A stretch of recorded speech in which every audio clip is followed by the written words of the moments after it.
میگویند عصر 21 عصر تکنولوژیا، عصر ارتباطات است که از مسافه خیلی دور می توانیم با دوستان و نزدیکانمان رابطه داشته باشیم و از حال آنها خبردار شویم.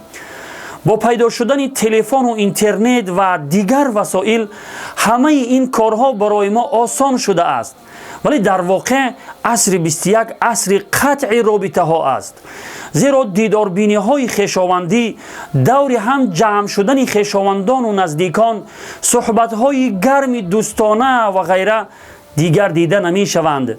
حتی فرزند در نزد پدر و مادر چنان به تلفن مشغول است که گویا اصلا در نزدش کسی نیست.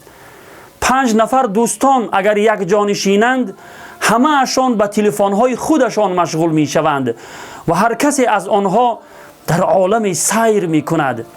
یک زن و شوهر که اینقدر با هم نزدیک هستند، در یک رخت خواب به تلفن های خودشان مشغول هستند و در عالم سیر می کنند.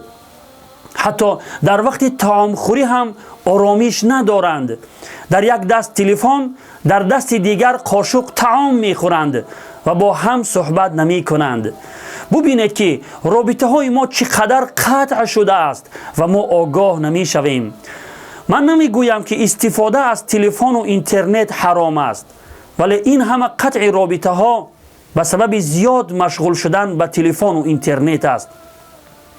از همه بدترش آن که به سبب آن بسیار عائله ها از هم پاش خوردند و رابطه های زن و شوهری تماما قطع شد. پناه به خداوند.